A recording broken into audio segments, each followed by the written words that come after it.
Welcome back. I'm DaShannon Lovin, your friendly librarian, and I'm back with some book love, so let's chat.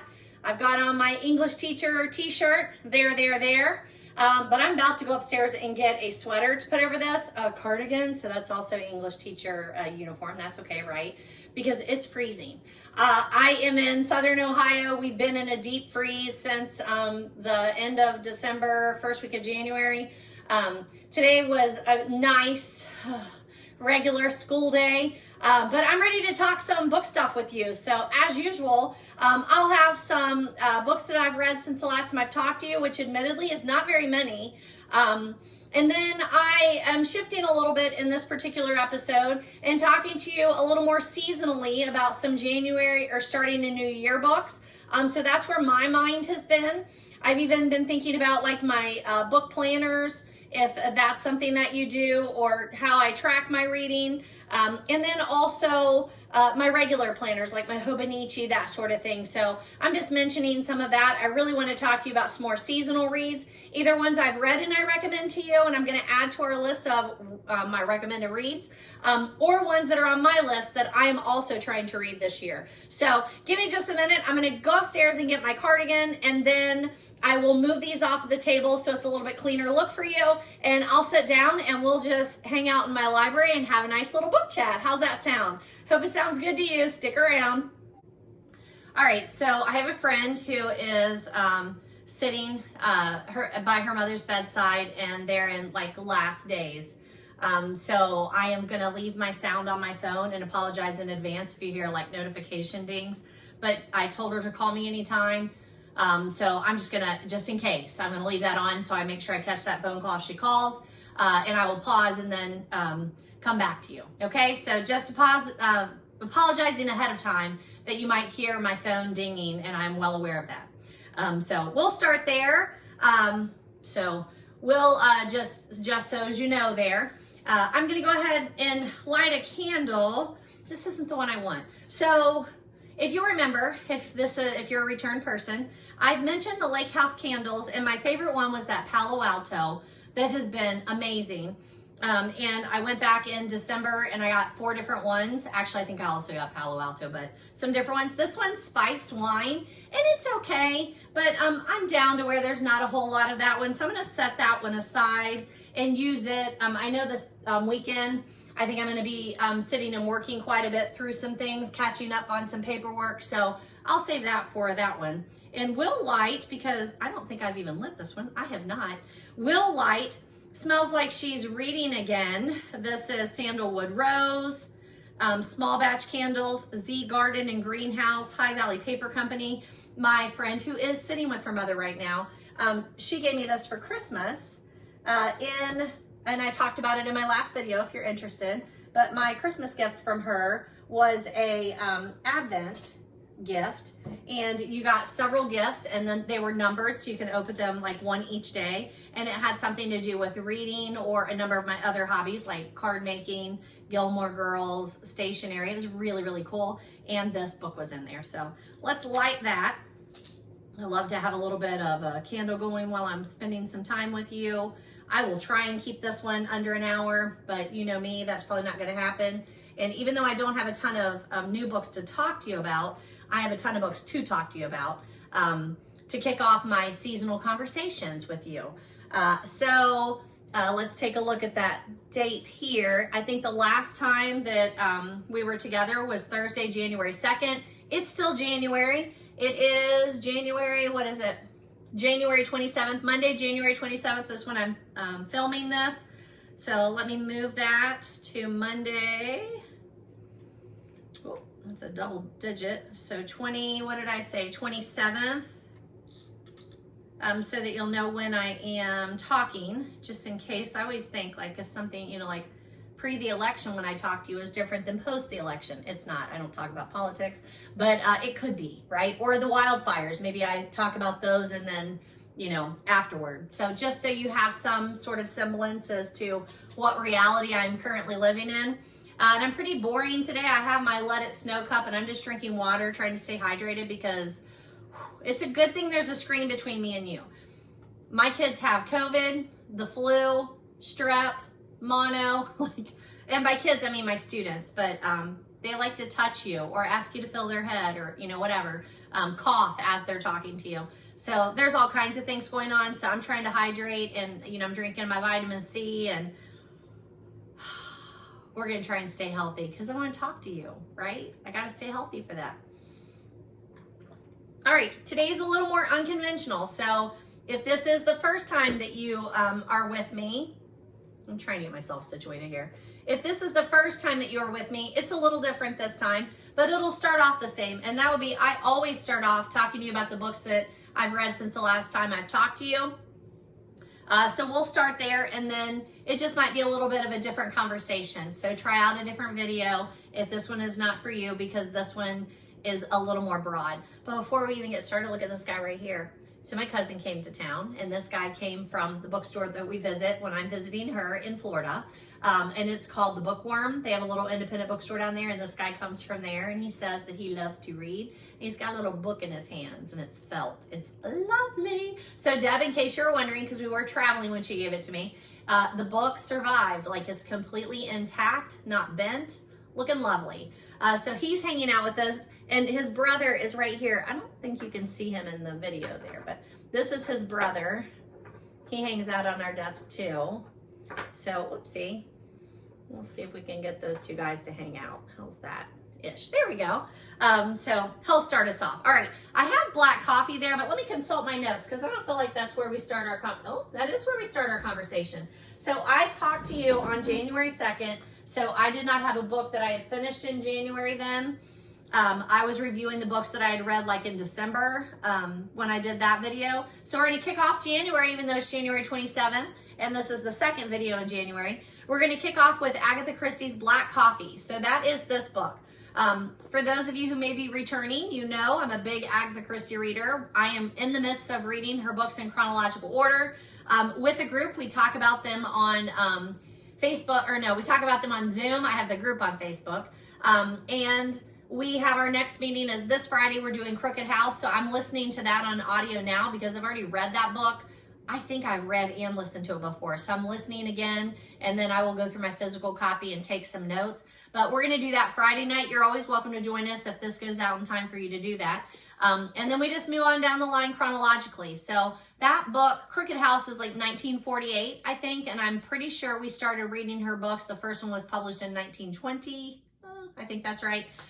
But this one's a bit of an outlier. So we did this.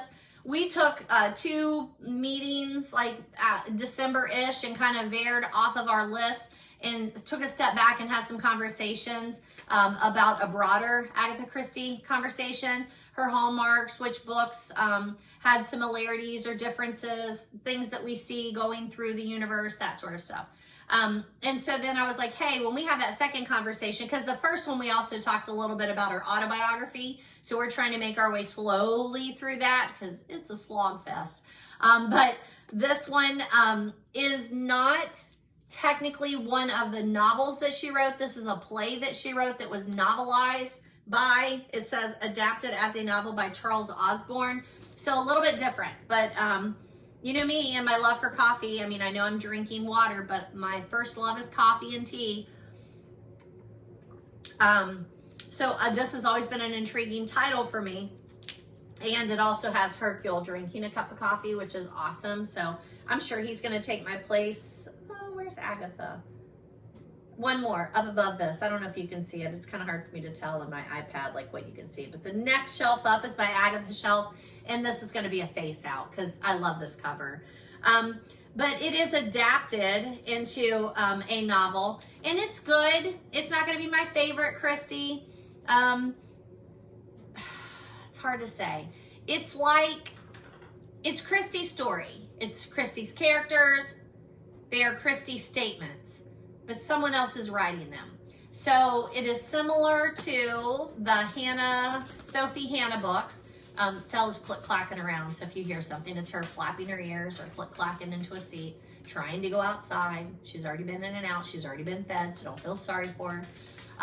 But it's kind of like Sophie Hannah. She has been allowed by the Christie estate to continue using Christie's characters to make up new stories. So that's what Charles Osgood did, kind of. He took a play that Agatha Christie had written and he turned it into a novel. And he does a good job of it. I can still tell it's not Christie, but I'm okay with that because they're not trying to be Christie, right? So I did really enjoy this.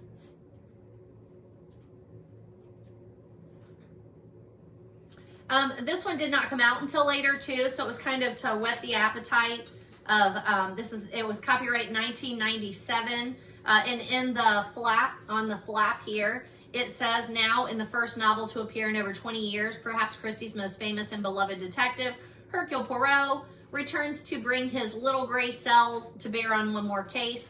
And that's what I mean, like the little gray cells, that is Christie, but they're gonna put it in here so it makes it sound like Christie wrote it. It's taking place in the spring of 1934, so timing is a little weird there. And Christie wrote the play earlier, like I'm not sure when, I don't think I have originally written by Agatha Christie in 1930 as a 3-act play. So that's our whole purpose of reading Agatha Christie in chronological order. We want to see how she grows as a writer, how her writing develops and her stories and her characters develop. That's why we're doing it. So this is about where we are in the reading is when she had written this play. That's why we decided to do it now too. And I enjoyed it. I would recommend it if you're a Christie person, but if you've never read an Agatha Christie, read a book that Agatha Christie wrote and not a play that was turned into a novel. Does that sound better? I'm not sure what else here. My printer also broke, so I'm a bit of a mess. But we're gonna put that one up there, and that's the first book that I read in 2024. Highly recommended, unless you're someone who's never read any Christie, and then go and read one of her other ones. My favorite, Body in the Library. Shocking, I know. The second book that I finished is this, also in the Agatha Christie universe. Dorothy L. Sayers, who is a contemporary of Agatha Christie. This is The 9 Tailors, a Lord Peter Wimsey mystery. If you are someone who listens to the podcast, what's the name of the podcast? She talks about Dorothy L. Sayers and Agatha Christie, as well as other golden age of detective fiction. What is the name of that podcast? People, let me look it up. She Done It. I don't know why that just completely left my mind. I listen to it all the time. She Done It podcast. If you listen to that, she talks about a lot about Dorothy L. Sayers, and she mentions the fact that Christie is influenced by her and that she's a contemporary. So I had I'd never read it. I enjoyed it. I would still say, like, I don't know what my, on Goodreads, I can't remember my ratings. I'm terrible at ratings. But I would say I probably gave this 3 out of 5 because I wanted to read it. I enjoyed the characters, but man, it took me a long time to get through it. And I would rather be reading a Christie. So interesting. And we've talked about this in our group that several of us wanted to read other authors that wrote at the same time to see how they were like lining up. Stella, lay down. You're not going outside right now. Lay down. So, you know, I'm glad I read it. I will read more of Dorothy L. Sayers. And I just don't feel the need to like work my way all the way through this series like I do Agatha Christie. So there's that. I'm going to pull some of these up. Hold on. So there are a lot of Agatha similarities, you know, a butler, car trouble, a small community, a jewel thief, the differences in class, sympathy for the guilty person, an enduring detective that is similar to a Hercule Poirot or a Miss Marple. So all those things are very similar. But I feel like this book in the pacing feels very similar to like when in the time period that you would write a book and you're not concerned with, you know, grasping your reader at the very beginning and making them want to read the whole thing from front to back, but that they savor it a little bit more. I feel like that follows this. There are a lot of allusions, Sherlock Holmes, Ulysses, lots of well-known sayings, ask no questions, hear no lies. So it's very approachable. It's not one that you're like, oh, it's a classic and it's hard to read. For me, it was just pacing and interest level. I would rather be reading a Christie. But any book that says Wimsey gratefully took in the cozy sitting room, you know, you're starting off the right way for me. So this is a winner for me still. And the thing is on this one is also the allusions, the 9 Tailors that it has. It's a bell system, and it's a bell system like at a church. So you get a lot of background information about that kind of what those things symbolize and the different sounding of the bells, and the different bells are all named. So they were like characters in the story. It's interesting. I will give you that. And you can kind of see it's a little heftier with being regular size print, and it's right under 400 pages. So would I recommend it? Yes, to a certain person. I would rather you read Agatha. If you had your option, you were going to read one or the other, I would rather you read Agatha. But it's my first Dorothy L. Sayers, and I will read more. All right. Those are the only 2 books I've read in January so far. That being said, I've read a ton. I haven't finished. Those are the only 2 books I've completed. I have a little stack of books, like right here. I'll try and insert a picture of books that I read every year. So they're like on constant rotation. And I'm really good at starting those in January, and then they fall off, and then I pick them back up in summer, and then they fall off. So a lot of those I haven't actually completed. So I'm really trying to focus on completing those this year. So for instance, there's the Betty Crocker cookbook that goes like for the whole year. A Year in Poetry, which is Foster and Guthrie, I think. So it's a poem a day. Life is Meals, so it's a day about food every day. Stella, you're not going out right now. So I've started those. The 52 Lists, I can't think of what her name is. Seal, maybe. Sarah Von Breathnach's Mrs. Sharpe's Traditions. There's a couple of day books in there, which we're going to talk about here. So I've been dipping into those, as well as reading a couple of books for school. And then some of these I've been doing also. So I'm all over the place. I've only completed those 2 books. It's okay. It's fine. Couple of things I wanted to talk to you about though, as we start into this more seasonal conversation. I took a book class. I told you I was going to, and of course I took my ornament into school. So I have to insert a picture for you. So maybe there, pause. But I took a class at the Cincinnati bookstore. I think that's what it's called. It is lovely. The whole store is lovely. It's really, really cool. It has an actual book bus that sits in the store that she then also like pulls up a garage door and drives to locations in the summer. And they were hosting this book class where you could send them 25 covers of your favorite books, and they printed those out, and then we made the little miniature books. You've seen this on TikTok and everywhere. You use like foam board and you put them around there, and they look like little miniature books, and then you put them in an ornament. So I took that class in January. It was amazing. I love it. I highly recommend that bookstore. And then I wanted to mention, because I've told you this is the book planner that I followed this past year. I bought it from Books A Million. I think I bought it online when my cousin was working there, if I'm not mistaken. She had pointed it out. It's the American Library Association. So I don't know if there's one for this current year, but it's American Library Association. And it says Book Lovers. It's a reading planner, and I used this. I started it in August of 1923. August of 2023 is when I started it, and it went by month, so that's when this particular one started, and it ran through December. So I'm done with it, and I just kind of wanted to do a review of this book for you in case you still haven't picked out a reading planner for the year, or if you didn't know you needed one, guess what? I'm going to tell you, you need one. And I've had a couple, so I wanted to kind of point some out to you. This is published by Source Books, so you could possibly just Google that and find it on Amazon. It says, engagement calendar is what it's calling itself. But this particular one has book recommendations, one per week, I believe. So it's got like a reading bucket list where I track the books that I had read. And then it has monthly layouts like this, right? So I liked having this separately from my regular planner because I gunked it up quite a bit. I like to write when I start a book, and then I would write when I finished it. I would write when I would review it.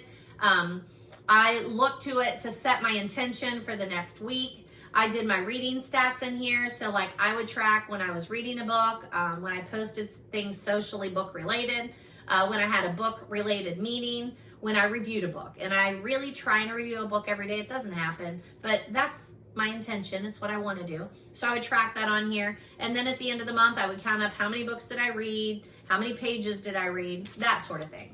It has a place for monthly goals.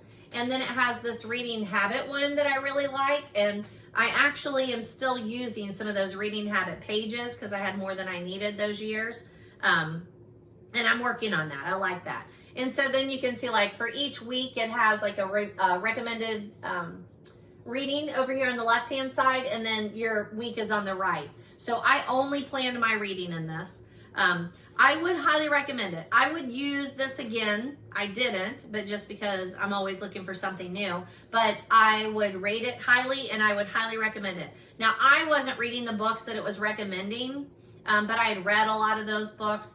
But I would always read which ones they were recommending, and I thought that was nice. You could definitely use this though if you are someone who you want somebody to tell you what to read. You could use this for that. It would definitely work that way. And you would get a wide variety. There are some great books that are recommended here. I'm not sure what their focus is. At first I thought it was like banned books, but not all of them really are.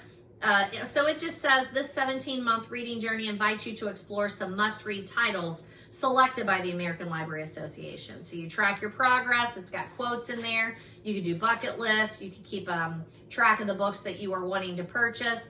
It worked out well for me. I'm very happy with it. I would highly recommend it, but I chose a different one for this year. So I did want to show you that one. I used this one in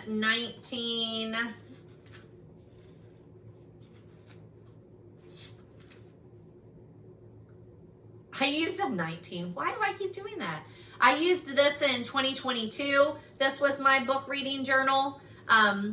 And this is a novel companion. This is the second edition. I think her new edition looks amazing, and I'm kind of wishing that I would have purchased that.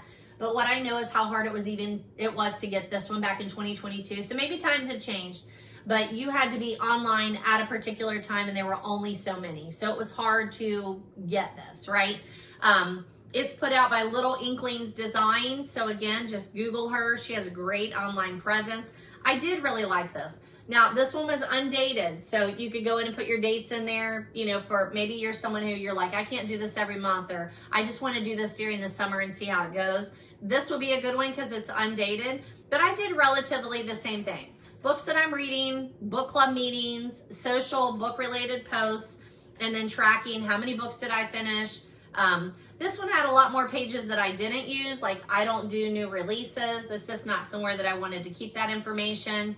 But it had a nice like TBR at the beginning of every month, so that was kind of nice. So I would recommend it. I did like it. I would definitely consider purchasing her new one.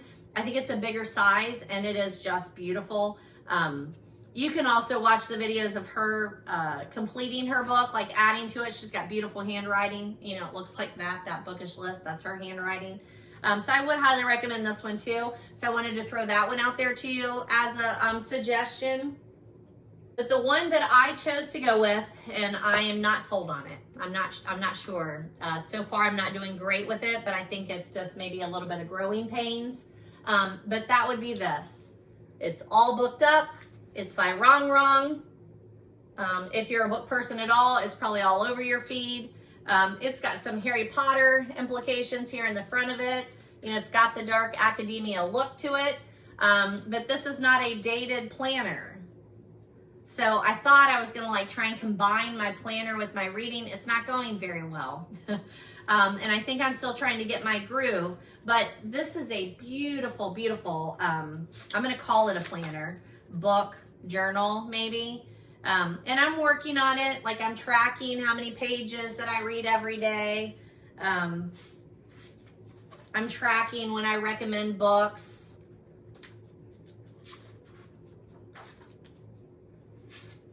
I'm tracking when I complete a book. I only have 2. I'm writing reviews. In this one, there's like a page for a review.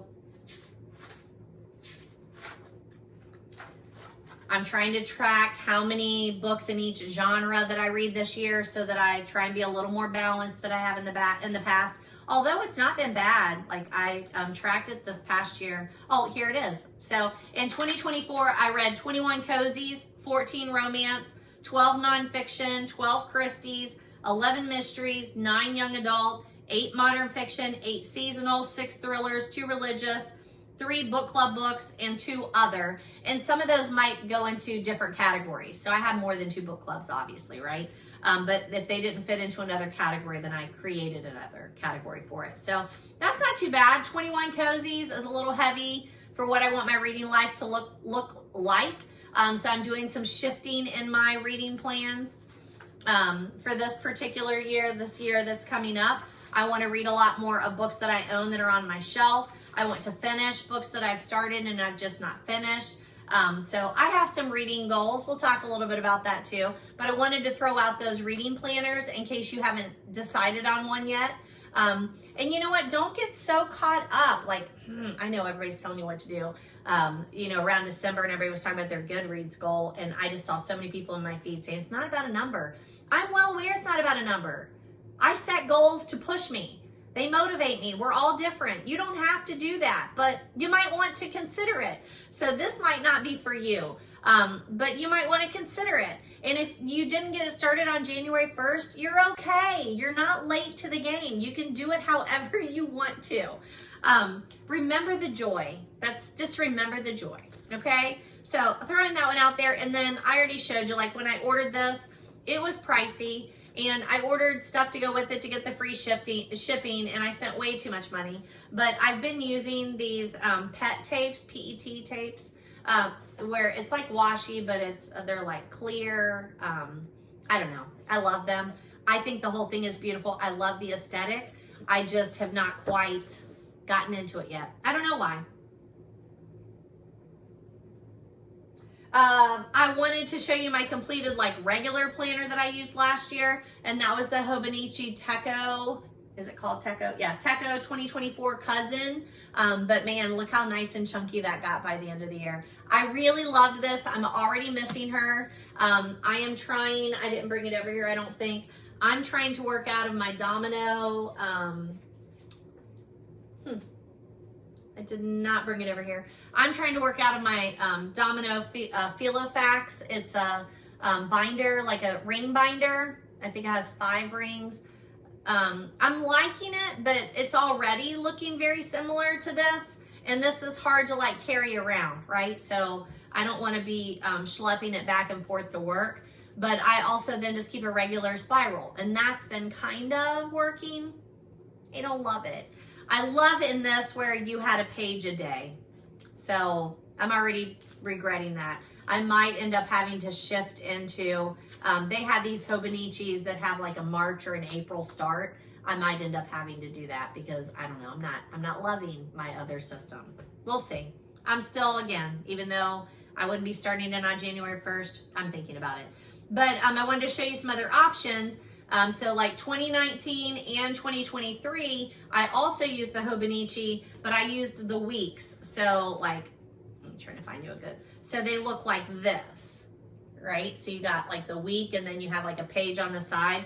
I did really like these too. You know, you can see like I got kind of chunky on those and I got to use washi and I used tabs. I enjoyed this. I liked this too.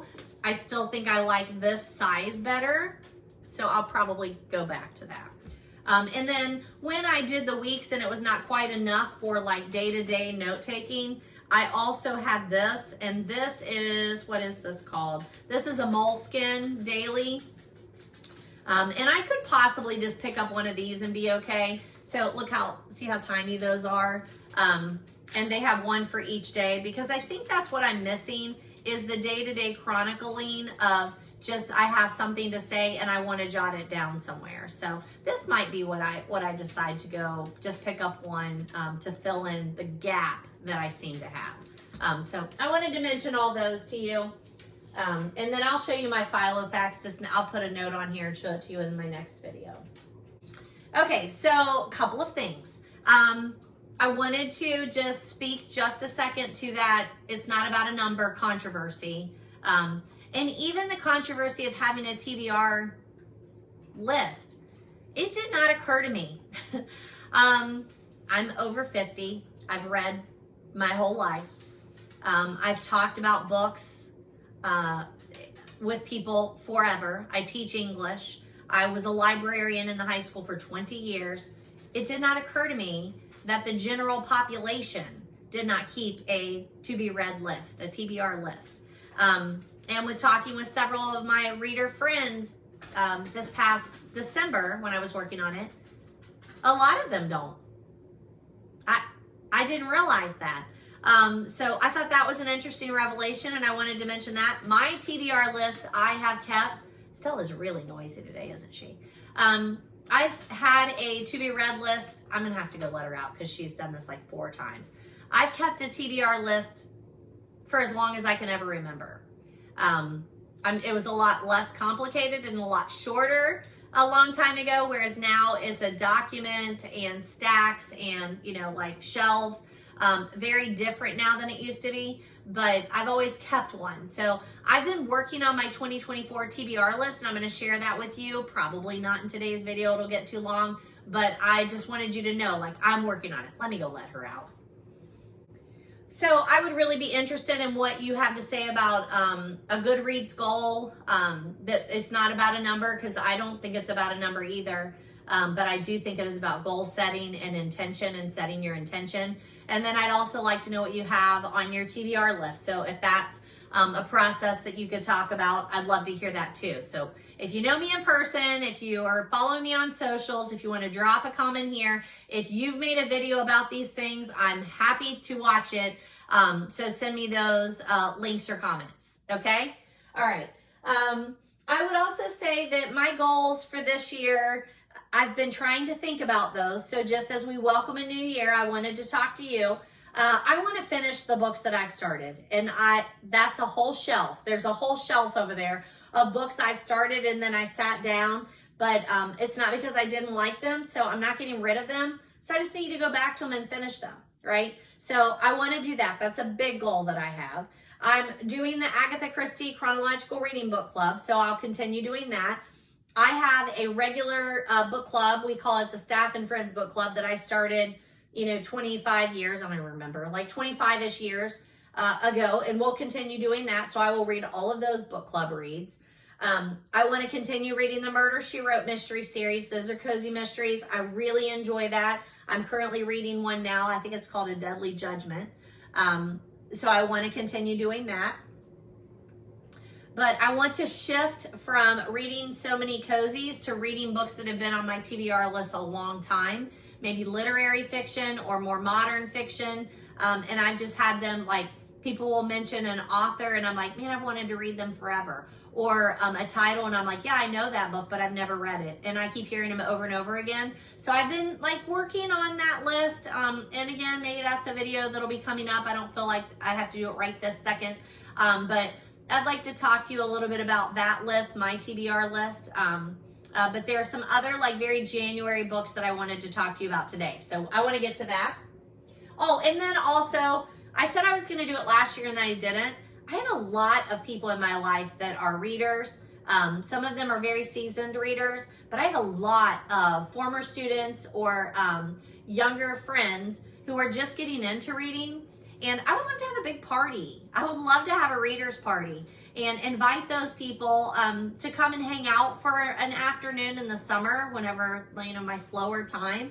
And just, we don't have to even all read the same book, but talk about books. And I feel like I could host that pretty well. So that's on my list. Tell me what you think about that if you want to attend. But I think that would be really fun to reconnect with some of those people in my life that when you were in my life all the time, you weren't a reader, but now you are. And now we have something that like we'd like to talk about it. So that's on my goals too. Okay, so I keep a document that I call my bookshelves, and like since I've been doing these videos, that's one way for me to organize like books that I own, books that I'm reading, books that I want to read, books that I've talked to you about. And that list starts off with those holiday books, books that you read either in January, and either I've read them or I want to read them. And then when I was looking at those, they fall into categories. So some of them are just seasonally, like about that particular time in the calendar, like they say January or at the start of a year. And then there are ones that fall into the category of day books. So you're only supposed to read a page a day or an entry a day, right? So that's more like a day book. And then there are books that are like set to follow the season. So those are the ones I'm kind of talking to you about today. Some that I've read and I want to recommend to you, and then some that are on my TBR. A couple little things I need to get out of the way. I've talked to you numerous times about this. I got it for Christmas. It is the Gilmore Girls, the Rory Gilmore Reading Challenge, the official guide to all the books that are mentioned in the series. So I keep talking to you about it. I got it for Christmas, but I haven't been able to show it to you because I didn't unwrap it. And then when I unwrapped it, I couldn't find it.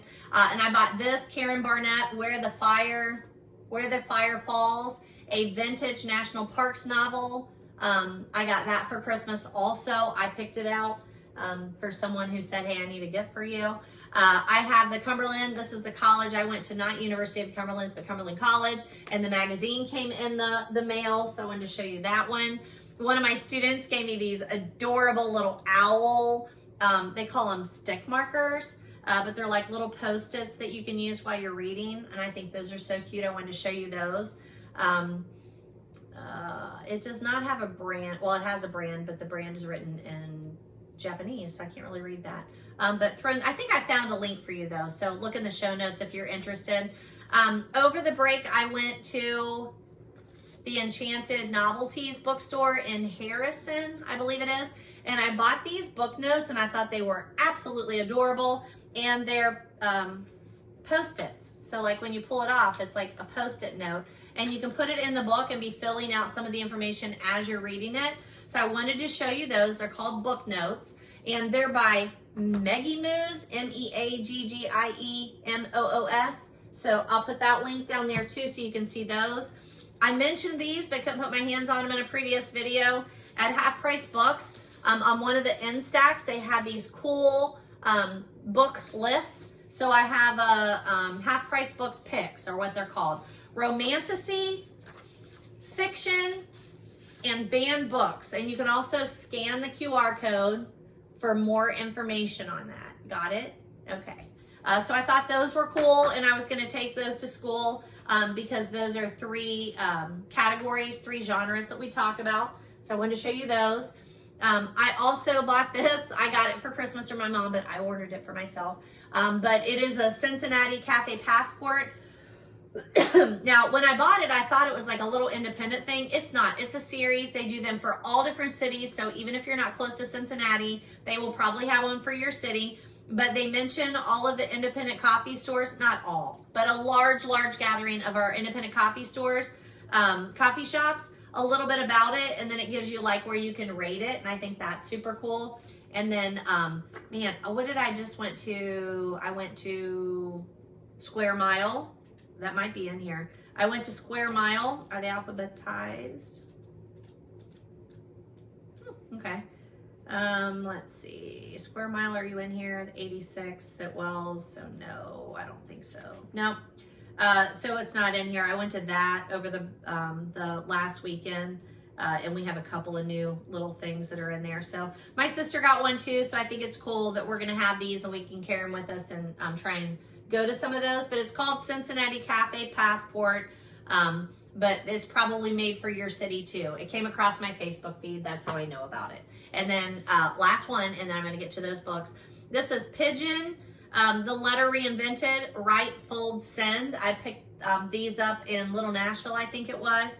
I was going to gift them, and then they didn't end up going into anybody's bag over Christmas, so oh darn it, I'll have to keep them.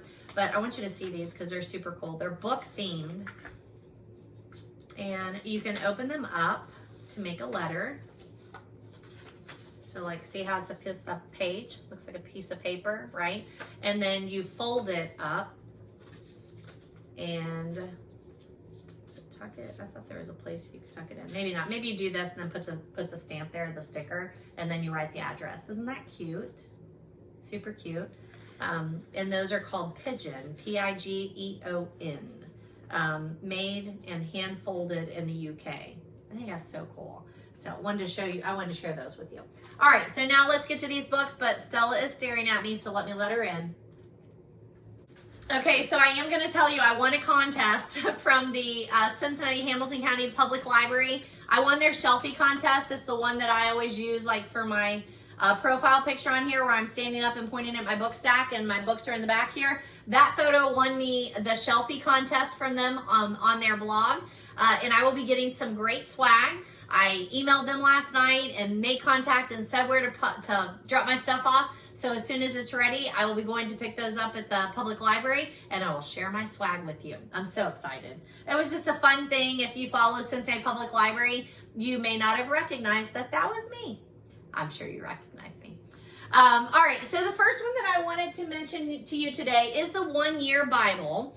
It's down here on the very bottom, so let me get to that. I've already mentioned this to you, so I don't feel the need to talk to you about it too much, but I did want to mention because it's the beginning of the year, so if you're looking for recommendations, this is a really good one, and you can still order it on Amazon. You could get it very cheaply, even at like a half-price books or something. It's been around a long time, and I really liked this. So you can also access this online. I know I've done that too. That almost fell over. I've done that too. I have it on my phone. You can access it for free and follow the chronological reading plan online. So the Bible reading passages on there and everything. But mine looks like this.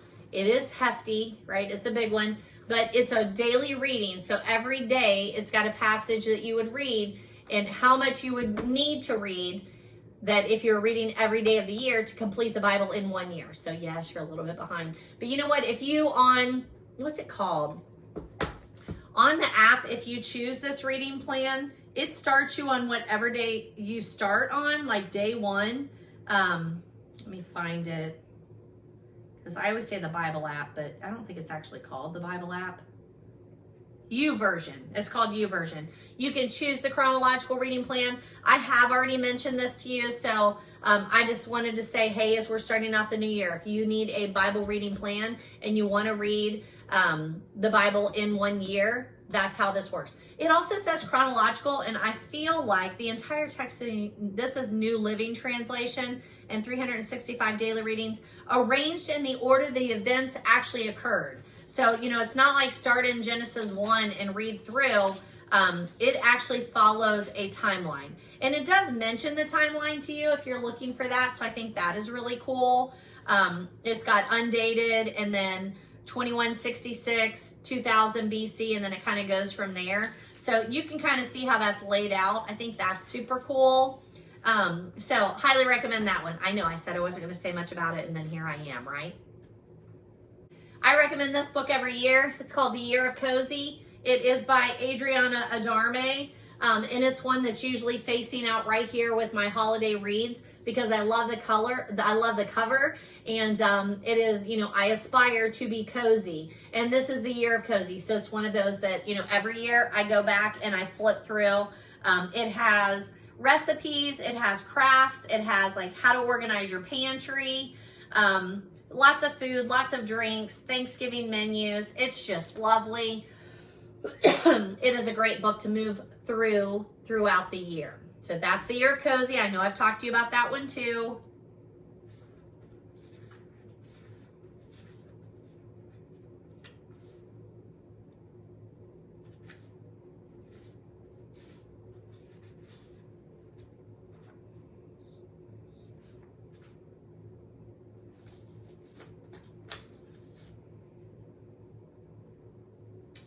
So 2 seasonal reads that, both of these books you're going to start and you don't need to finish them right away. Like you can take all year to dip in and out of them and read them, right? So I would call it like the chronological one. I would call that a day book because it expects you every day to sit down and read the passage. Whereas the Year of Cozy, you can dip in and out of it however you want to. It does work seasonally, but doesn't need to be like, you don't need to read it cover to cover. These two books by Jon Krakauer, I feel are very seasonal. So they would be books that you might want to read in January, February, March-ish, because I think they just lend themselves to that. So same author, Jon Krakauer. He's a journalistic writer. I've talked to you about both of these books, so not going to spend a ton of time, but biography memoir of his trip going on a Mount Everest hiking journey to write about it with his magazine, and things go terribly, terribly wrong. Yeah, I'm not going to tell you much more than that. I've talked to you about that one before. I highly recommend it. I'm never, ever climbing up a mountain in the snow. I'm never climbing Mount Everest. I'm not. It's not my thing. I love to read about it. I think it's amazing what causes people to want to do that. And then this is also Jon Krakauer. It's Into the Wild. And this is a book that he wrote to cover someone else's story.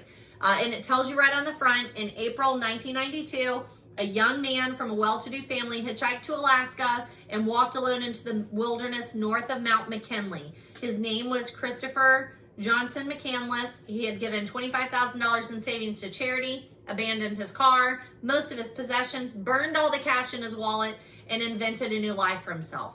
4 months later, his decomposed body was found by a moose hunter. So yes, a little depressing. Both of these are hard topics, but not hard to read.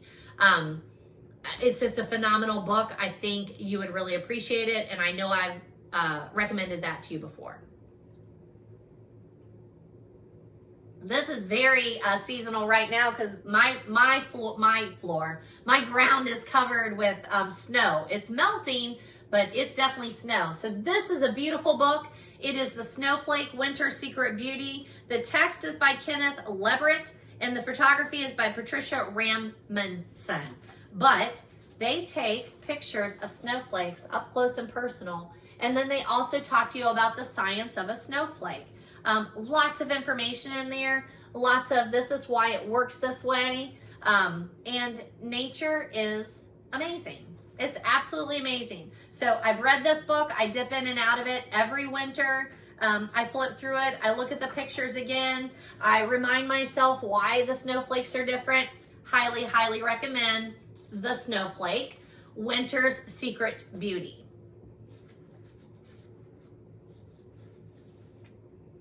Just stunning photographs,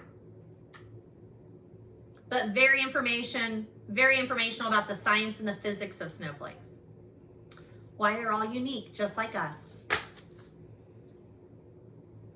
And then I started off my year, my first chapter Friday, by reading this. And I just read the prelude, I think is what he calls it. It's Winter Dance, The Fine Madness of Running the Iditarod by Gary Paulson, who you would know because he wrote the young adult books, Hatchet series. But he has numerous books that he has written for adults, and this is one of them, and it's phenomenal. So I just read, I'm making sure I'm telling you the right thing. I think it's called the Prelude. Yeah, the Prelude.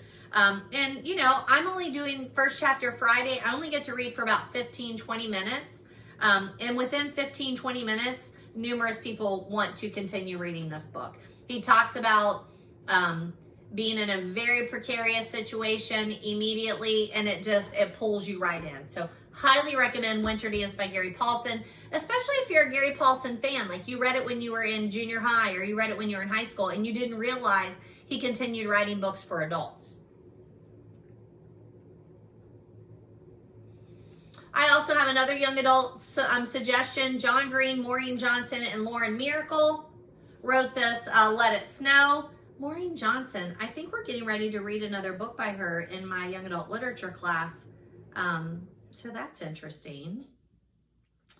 It's a Christmas story, so I don't think they're going to want to hear that, but I need to tell them that this is out there. So the first two are definitely Christmas, but the other one I think could very well be on just winter. So that one's a seasonal one. And then I love this book. I know I've talked to you about it too, so I'm just throwing it back out there in January. As you are making your seasonal list this year, I am making a seasonal list for you.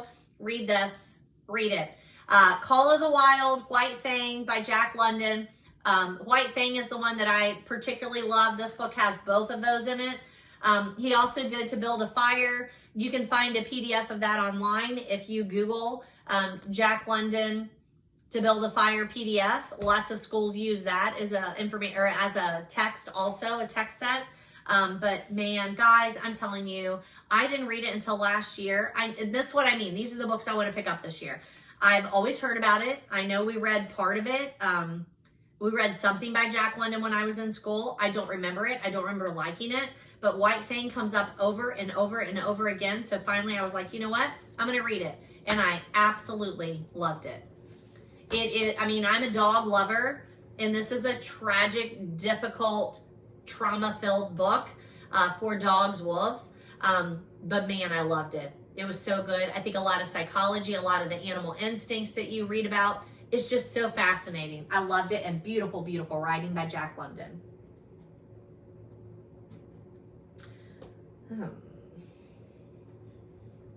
All right, give me a minute.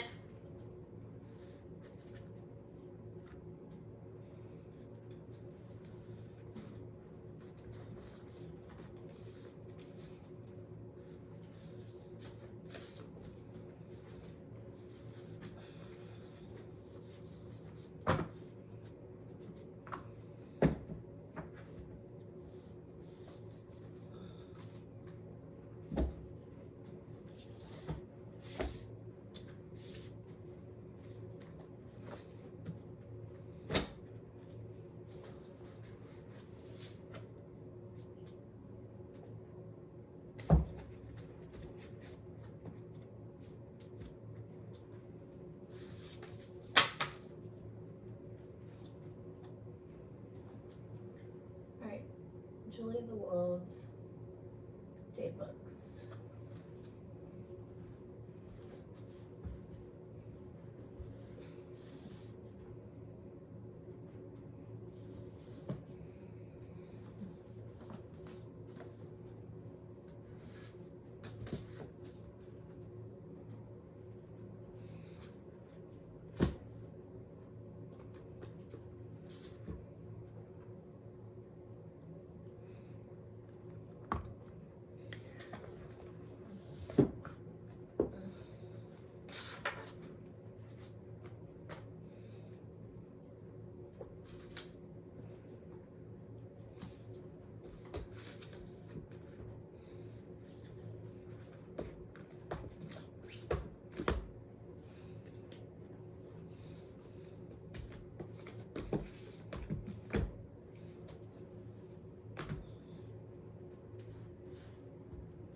Okay, for seasonal reading then, that leaves Julie of the Wolves, winner of the Newbery Medal by Jean Craighead George, on my seasonal reading. So January, February. I have 2 copies of that, one for here and then one for school. I do think this is more of an intermediate middle school read,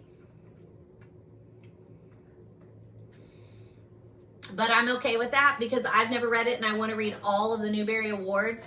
I see that I have my ornament in here and I'm not sure I showed this to you, so I'm going to show it to you. It says just one more chapter. My daughter-in-law gave it to me for Christmas. Isn't that lovely? But I have this on here, so I wanted to make sure I showed it to you, and then I can put it up because it is glass. I don't want that to break. So this is on my to-be-R list for seasonal reading, Julie of the Wolves. If you also maybe have missed that, I'll let you know. I'll be reviewing it and let you know what I think of it. All right, so that takes us to day books. Books that expect you to sit down and read it every day for a certain amount of time. And I have a couple that I wanted to share with you. I have a whole set of books that I picked up thrift or someone gave them to me. I can't quite remember, but they're the Harvard 5-foot bookshelf. So it's all classics, the Harvard classics. It looks like this. Let me see. But it's 15 minutes a day. The reading guide looks like this. So I've picked those up, and it does say, like, it's got a 15-minute reading plan every day. Now, I'm not doing this year, but this is on my list of things to do. And so like January, what is today? I said today is the 26th, 27th, 26th, 27th.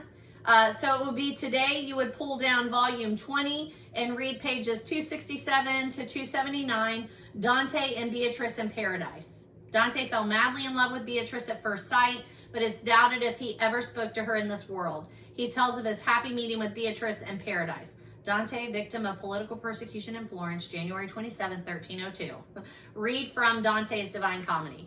So it's just classics, and you're only reading 15 minutes a day. So you don't know. I keep saying I'm going to do that, but I need to pull all of them down in order to do that. I can't crawl up there every day and pick out the reading. So we'll see. But that I would call a day book because it is calendar, like every calendar day has something. One that I would highly recommend, and I added a Goodreads out there to it, or did it have one? I added a Goodreads to it. This is one of my favorite books of all time. It is Sarah Bon Breathnach's Simple Abundance.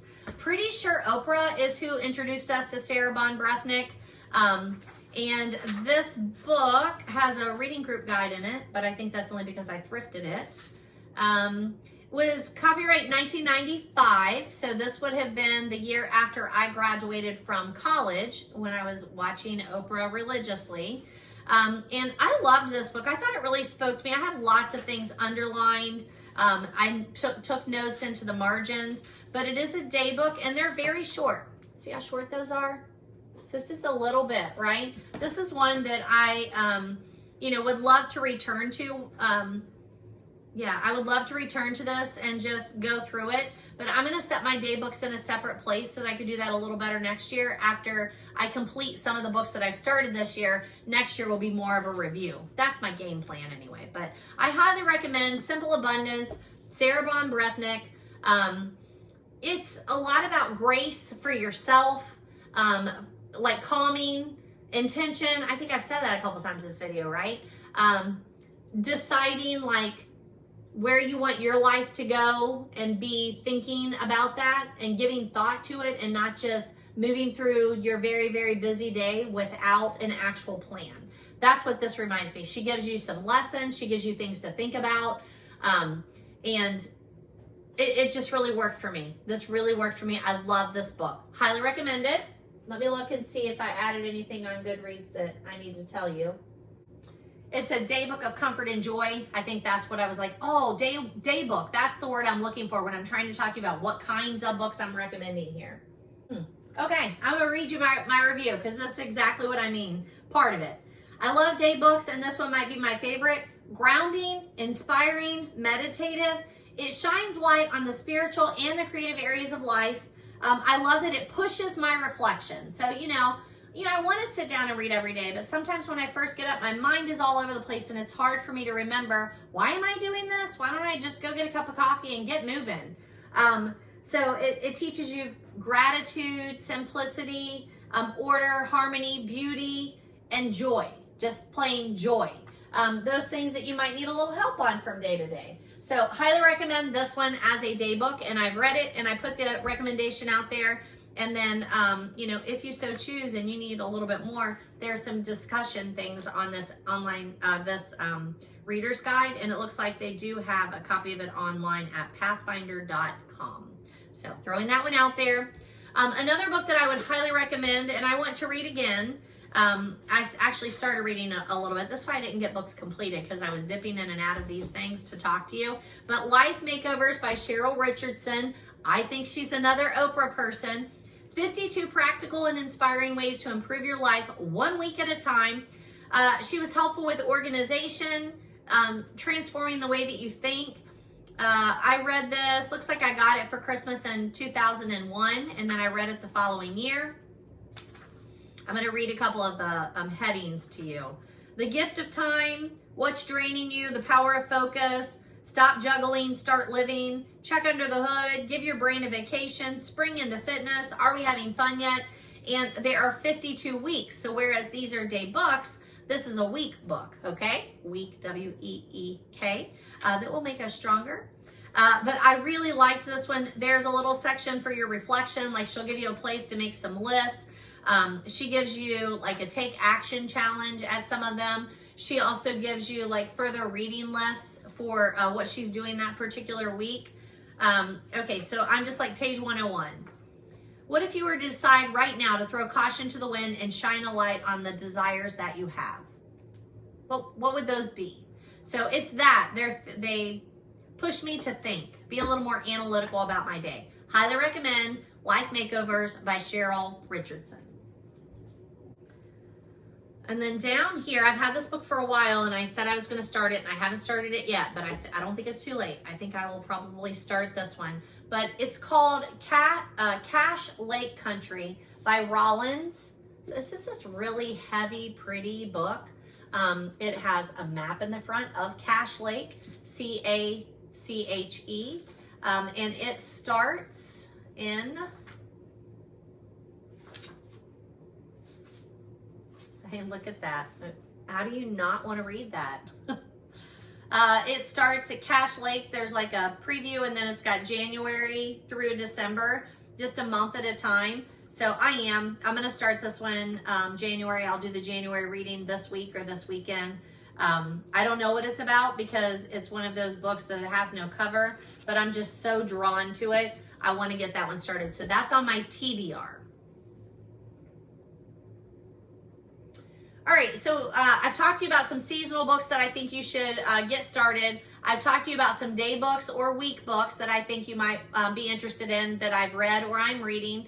The other category are books that follow the calendar year or maybe a section of the calendar year, and I wanted to add a couple of those. Now, not too long ago, I told you I was rereading the Genesee Diary, Report from a Trappist Monastery. So if you were trying to lay out a calendar, this one, it's Henry Nouwen, and it started in, I feel like it was June. Yeah, June. So it goes June through December. So I finished it in December. This was a reread for me. I just love it. It's not very much. Like every day, like this one is, and it's hard to tell like what month unless you go back to. So this is for July, Friday 5th. This is the only thing you have to read. My depression lifted a little bit in the evening, mostly as the result of finding a room that was relatively cool, had good lights, and was far away from the noise of the carpenters and the truck drivers. That's the only entry for that day. Some of them are longer, some of them are shorter, and it's just him keeping a diary of his experiences when he retreated from his regular life and stayed in this Trappist monastery for a few months for some reflection. So highly, highly, highly recommend it. I want to read everything by Henry Nouwen. So that one follows a calendar year. I am currently reading, I don't see it, but it's here somewhere. I've shown it, here it is, I see it, hold on. I am currently reading this 3 novellas, Winter Brides, and there is a December, a January, and a February. So I read the December and January, so now I'm going to read the February one. Things I didn't know that I always tell you to look for, and then I forgot to look for it. The publisher is Zondervan. So if you know Zondervan, you know this is religious fiction. I didn't know that when I started reading it. It did not take me long to figure that out. That being said, you know, if you watch my videos, you know kind of where I stand there. It wasn't a turnoff for me. It was just oh, I see. And that's why I have not heard of these authors. They write religious fiction. Denise Hunter, Deborah Rainey, Betsy St. Amant. Both of the stories that I've read so far, December and January, the people immediately like meet, fall in love, and get married, like immediately. So I was like, this is so weird. But I'm enjoying it. It's been very good. So I just have to read the February one next month, and then I will finish this up. It's another reason that I'm not completing as many this month. That's fine. But follows the calendar year, and I've enjoyed it. It's definitely religious fiction and also romance, but barely. Like, you know what I've been reading lately, and those have been a little more on the risque side. So this was a good palate cleanser. I enjoyed it. I had picked up a copy of like Water for Chocolate, and I was looking to see if I needed to add a review for you. And that's when, because I read this a long time ago. Like, I know we were living in another state. I was commuting to my first like big girl job. And I didn't realize, I forgot it was like this. Like Water for Chocolate by Laura Esquivel. A novel in monthly installments with recipes, romances, and home remedies. Huh? How's that for a subtitle? It was really good. I still remember it. I'm looking to see if it tells you something else. No. So it starts with January, chapter 1, Christmas rolls, and it has a recipe to start off with, and then you learn people's stories as you are reading along. So let's see, does it go all the way through December? It does. January through December, you read a little bit of it at a time, but it's not a day book. It's a novel with those things in it. But you know, it's a novel that you could start now and read all throughout the year, or you could just do them ahead of time. I just read it like, I'm pretty sure this fell into the category of books that I borrowed from Cracker Barrel on audio as I was driving. And I'm sure I just listened to it all at one time. But interesting, this would be one next year, might go on my list that I go back and review and read a little bit at a time. So highly recommend that one. They did make a movie out of that. I haven't seen the movie.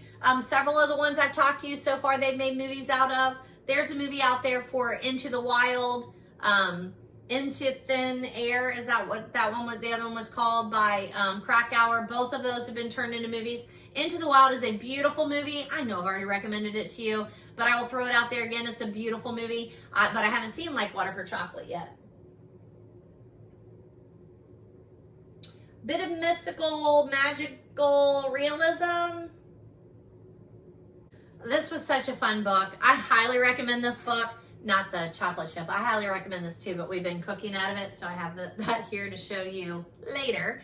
But this one I highly recommend, and I have read a couple of books by him. I really enjoy him as an author. It's The Year of Living Biblically by A.J. Jacobs. It's subtitle, One Man's Humble Quest to Follow the Bible One man's humble quest to follow the Bible as literally as possible. He has several other books. He has one called The Know-It-All, where he was reading through the Encyclopedia Britannica. I haven't read that one, I don't think. The other one that I read by him had to do with eating. I can't remember. I think I've got it written down here for you. But this one is Following the Bible. So it shows his transformation, because there are a couple of quips in the Bible, like not cutting your hair, or men cutting their sideburns or something. He goes and talks about each one of those weird things that are in there, and then how he tried to live that out. So definitely some criticism, lots of interpretation. He dedicated it to his wife because he said how hard it was. He didn't think about how hard this was going to be, but it's more than just like the 10 Commandments. It's all kinds of things. And it's funny. It's so funny. It's very endearing if you are someone that you are trying to read the Bible and think of how it is a guidebook for living. How do you flesh that out? His has a lot about his family in there. Oh my goodness. I just remember this book so fondly. I don't know if there's an audio version, but if there is an audio version and he reads it, it would be fascinating, because I have heard him interviewed several times, and it's just super cool. So I wanted to tell you how this one is set up. So this one starts in September. So it might be one you can put off until month 1, September. And then let me see.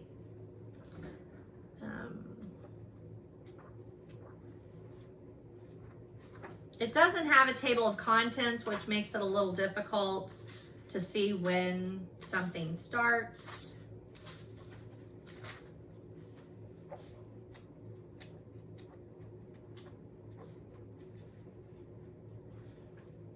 There's month 5, January. Let's see where we end up here. Oh, there's notes. Month 12, August, and some of September. So, and part of it is be fruitful and multiply. And the picture that's in month 12 is his wife is pregnant. Interesting. It's just fun. It's so fun. If you are someone like me who you are a churchgoer, you are a believer, you're a Christian, but you also have lots of questions and you're super curious on how this is all supposed to be lived out now. It's good. It's really, really good. And he deals with some of the absurd things like handling of snakes, you know, stoning people, like he's all over the place. But he goes in depth on those things and says, like, how could we do this? Or is it supposed to be translated a different way or taken a different way? It has a huge bibliography in the back. So, you know, it's a very serious book too, but I highly recommend it. It's The Year of Living Biblically, and it starts in the month of September. I love it.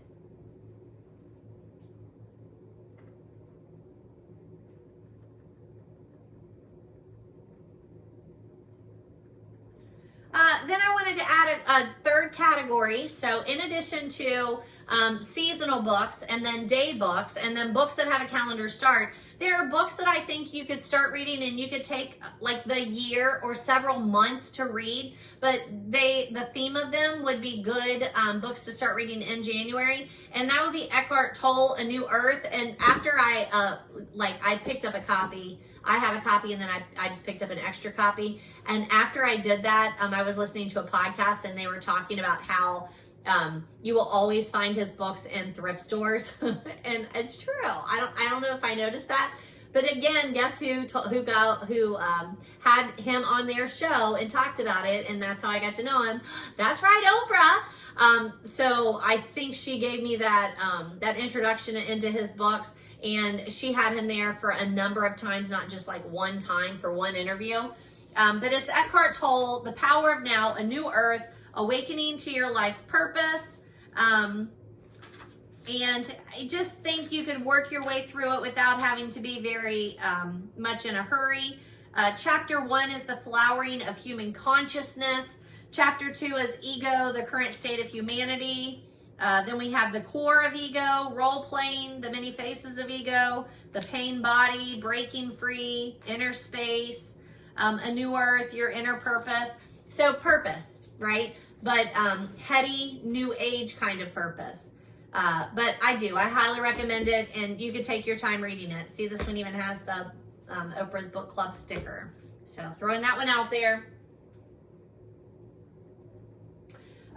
In Christmas, I recommended a book to you that was like a little book of Christmas joys, and it reminded me of these books that would be a good one to start your year off with.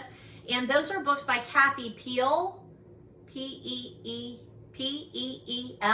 And she writes these The Family Manager's Guide for Working Moms, The Family Manager's Everyday Survival Guide, and The Family Manager. So this is the only one I've read so far. I picked these up sometime afterward. But, you know, I read these when I was a young wife. I don't even know if I was a mother yet. Young wife when I was setting up my home. I'm looking for the date, 1996. So yeah, I wasn't even a mother yet. I was trying to figure out how to work, fix food, do my laundry, clean my house. How exactly should I be cleaning my house? How often do things need to be done? That was this book. Finances, how to set those up, organize my house, keep things under control. It's this book. So yeah, it's probably dated, and maybe you have another alternative out there. I'd love to hear it if you do. But this is another one that next year on my goals list, I think that's what I'll do, is pick some of these up that I've read and go back and see, like, what did I think was important? What was I planning on? Like, let's see right here. It says, you may want to set aside a regular time, maybe twice a year, maybe at the beginning of the school year or New Year's. This is when we do it at our house, to set individual and team goals for your family. Then talk about it, how each individual's goals fit into the family goals. It's so common sense, but I didn't know that at the time. So this book just really helped me. She gave you some very practical tips, as well as just like changing my mindset for how I was going to set up my home, right? So I really liked it. Like I said, this one might be a bit dated, but I have these other two, the Everyday Survival Guide and the Guide for Working Moms, that are on my TBR. So probably too late for Guide for Working Moms, but Everyday Survival Guide, I will go back and look at that and see if there are other things that I need to incorporate. That's Kathy Peel. So I don't have a picture to show you, but Austin Kleon, we used his 100 Things That Made My Year 2024 blog post. I have a couple of his books, but they're at school. I don't have them like I have them at school. But we used that as a mentor text in my class last Friday. I just had them do like 25. Stella's snoring. I used that as a mentor text, and I've been doing it for at least 4 or 5 years. He's done it, I think he said, for 10. But if you, in addition to reading, you like to write like me, I highly recommend Austin Kleon, Kleon. He does a great blog post, a great newsletter. I use him for a mentor text, and this time of year when you need some inspiration in your writing, he would be a really good choice. I've had this here for a while, and I don't think I've ever mentioned it. So again, good time of year to mention it. It's this planner or book bag, book sack. So it does have Velcro at the top, and then this is like an add-on little clip. And then it's got like beautiful satiny. This one has purple on the inside, and it's pink plushy here. So I'm gonna put that link in there too, as you're looking for some Christmas gifts or gifts this year. It doesn't have to be Christmas. I often tell you like little things that I have that are gift related, book related gifts. And this is one that I love, and it was kind of pricey. Sometimes she has an inventory on her website, and sometimes she does releases and you have to follow her that way. But it's under Shameless Stationery, and I'll put the link down below. And this is called a Planner Minky Sack. And I use it a lot for my iPad, fits in here, or my planner, and especially when I'm traveling, so that it's contained. So just throwing that out there. So I did put it on my list because it's always sitting here, and I don't know if you see it or not. All right, couple of things. Okay, couple of little things. I mentioned that as my planner stack, book thing. I think I've shown you these, so I'll just throw those out there again as planner related gifts. These are from Book B-E-A-U, Book B-E-A-U. And I like these. These are a little bit padded, and these also have a zipper. So instead of Velcro, they have a zipper. This one holds my very small Kindle that is dead currently because my husband got me the new Kindle for Christmas. It's a lot bigger, the Kindle Scribe, so that you can read and write. Hold on. The jury's still out on the Kindle Scribe as to whether or not I think it was worth how much I know he paid for it, even though he hides that kind of stuff. But I think it was probably way more than what I'm using it for, that I need that. But it is really nice that it's really big. I also have a bigger book bow. I think I've shown you, but I'm just going to throw those out there too because I've been talking about them. And then I also told you that, where's it at? This is what I'm using this year, so you can kind of see, and this is what I mean. Like, this is too much to like cart back and forth to school. So I like it. I just think I'm gonna have to make some adjustments to my planner life. But this one, like if I open it up here, you can see down here, it's the Filofax. See, it's down here. The Filofax Domino Patent A5 Organizer. It's a 6-ring binder. So you see the 6 rings. I have it set up in tabs, and I'm just using a regular, I think my mom had given me a planner she wasn't using. It was undated. So I'm dating it and using it. And it looks like this. It looks like Lily Pulitzer. It's not Lily Pulitzer, but it looks like it. So I like the color of it. And it's working for right now. I don't know. It's just so small. It's so small. But I was trying to combine my planner with my basically like bullet journal notebook, and I don't know. We'll see. We'll adjust, right? So I did want to show you that. And then in addition to that, then what happens is it doesn't work for everything, or that's too bulky. I don't want to have that when I'm trying to make notes about my reading. So one of my students gave me this a couple of years ago. It's Just One More Chapter, and it's got these little notebooks in it. So I've been using that to have notes about my reading. So for each book, I just have a page, and then I can make notes in that. That's worked out okay. And it's a good size for just carrying around with my book, whatever I'm currently reading. So that part works. So this is just a tidbit. So my cousin was thrifting, and she posted a picture of this particular cookbook and said that she was passing it up. And I was like, oh, I'm pretty sure I have that one. It's by James Beard. It is Benson and Hedges 100s. Presents 100 of the world's greatest recipes by James Beard, who is an award-winning one. But my gosh, look how beautiful this book is. It's a cookbook. And then I told her, like, yes, the recipes are ridiculous. Probably never going to cook out of this book. It's copyright 1976. And I showed her this, like, here's James Beard. And then there's a little note up here, and it says, a special note from the author. In the recipes that follow, comma, I have given measurements for salt and pepper. However, comma, you should salt and pepper to taste whenever possible. I also suggest using unsalted butter. JB. That's what you thought was so important to put in the front of the book. And then it's got, you know, appetizers, soups, desserts, salads. And the one I think I sent her was like a crab something. It was something ridiculous. Hummus with tahini, salmon pate, ratatouille, avec oeufs poche at sauce mornay, chili con carne, mock venison with a marinade, jellied veal. It's just lovely. I love it. Might never cook out of it, but I think it's a cute little cookbook. And I'm sure, like, you know, same thing, she was thrifting. It was probably $1 or $2.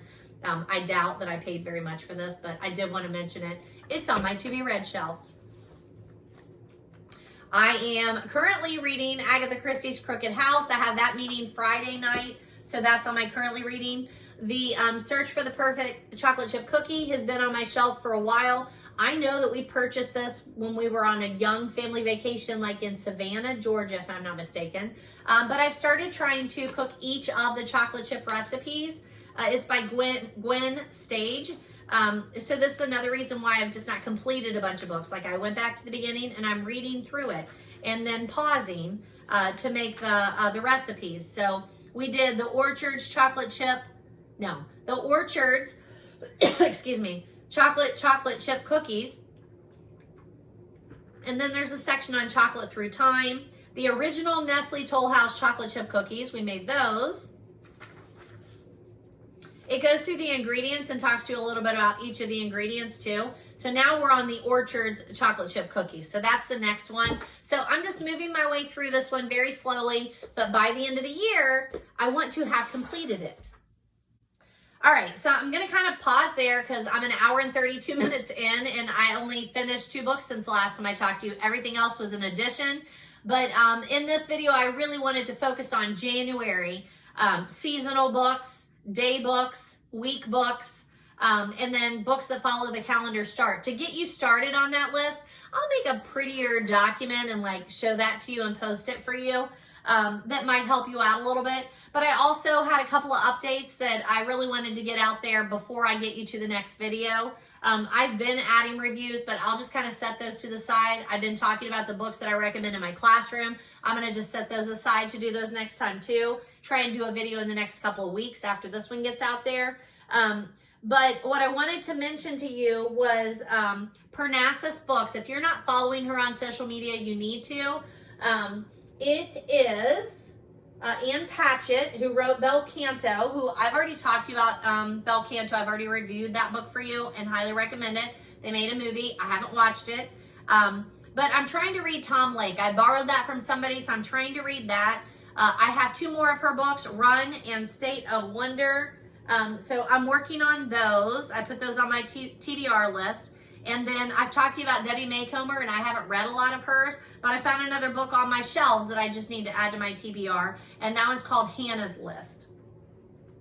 So I'll just show those to you really quick. I've already talked to you about Bel Canto by Ann Patchett, but the reason I'm mentioning her is because Tom Lake was very popular, and I have that, so I need to read it so I can return it. And then I want you to follow her on social media. She just does the best social media posts on Instagram. She walks out to the shelves and you know, today I'm recommending this book, and if you haven't read it, it's new to you. And they also have a dog who has some crazy name that I love. But I also have State of Wonder and Run by her. So those are on my to be read list. And then here's that Debbie Maycomer Hannah's List that I've been talking to you about her and I didn't realize I had it, and while I was working in my shelves, I came across that one. All right, last thing, and then I promise I'm going to cut it down as much as I can, but I'm terrible at that. But last thing is, I want to run through some of the books because this is the second video of the year, but the first one I'm really talking to you about January. And I think I've shown you some of these, but this is my to be read stack, and I'm just kind of moving through it, and this is why it kind of seems to take over a little bit. I'm reading this Flourish, Live Loved, Live Fearless, Live Free. It's by Margaret Feinberg. I'm not loving it, but I decided to make this my word of the year because I liked that particular statement, and I like the word flourish. I'm like, okay, yeah, that's where I want to set my intention for the next year. There it is again. I want to flourish. I don't want to just get things together, organized, be grateful, and live in joy. I want to grow. I want to grow. So I'm doing that one.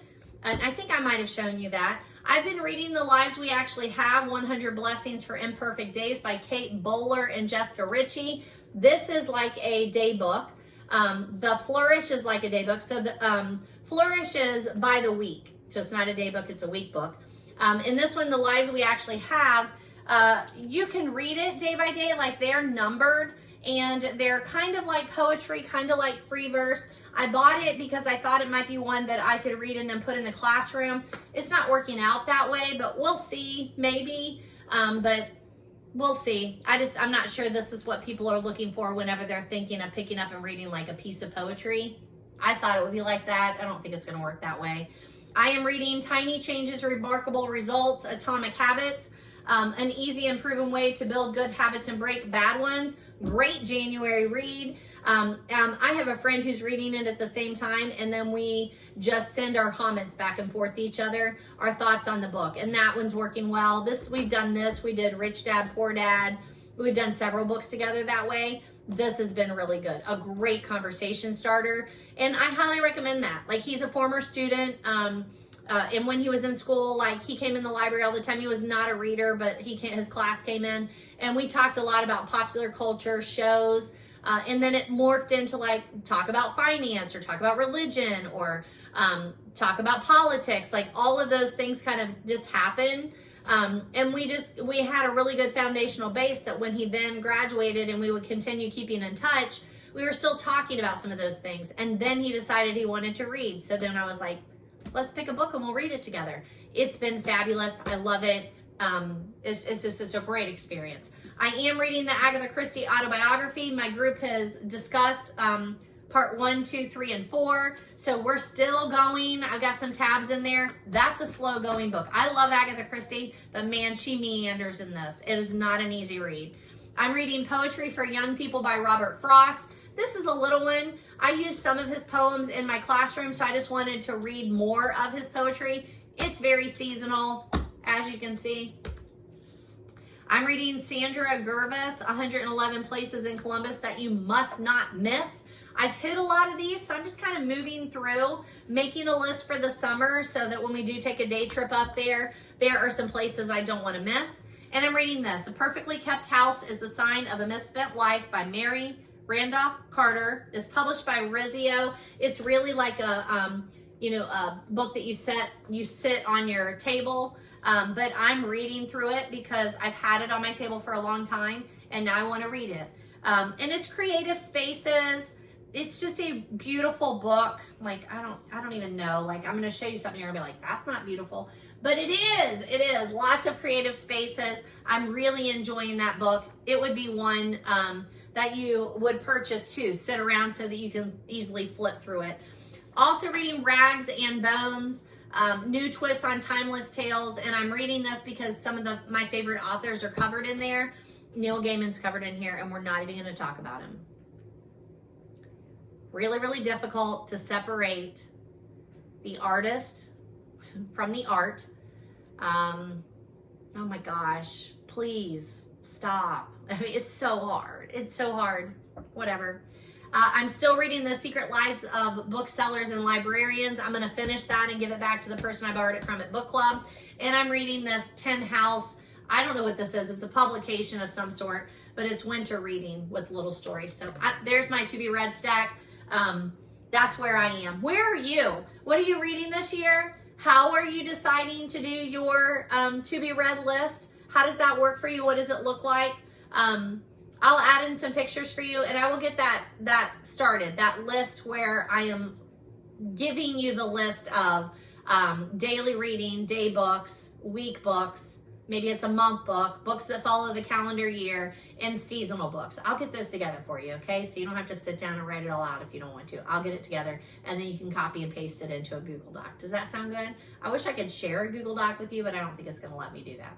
Any comments, questions, put those below. You need recommendations. You want to recommend a book to me. You have something to say about one of these topics that I've talked to you about. If you know me in life, please start these conversations. Let me know that you're watching and that you, like me, ask these questions. You're just inherently curious. And you love reading. And I'm not kidding. If you're in the area, we're going to have a book party, a reader's party. I think I'm going to call it a reader's party. Sometime in the summer. And just gather and talk about it. That's what we're going to do. So I hope you're on board with me. Thank you for joining me. Thank you for spending some time in my lovely library. I'm going to go fix oatmeal for dinner because I'm starving. I just enjoy spending my time in here with you talking about books, trying to connect you to some of the books that I've loved in the past and let you know what it is that I'm reading or what I'm looking for. All the books that I talk about can be found in your public library for free. Most of the books that I get, I'm getting thrifted. And if you can't do either of those things, please support your independent bookstores, as well as, you know, I'm an opportunity buyer. So I pick up books at Target and Kroger, and I love Barnes & Noble. I love Amazon. It works. So read however you can. Happy reading.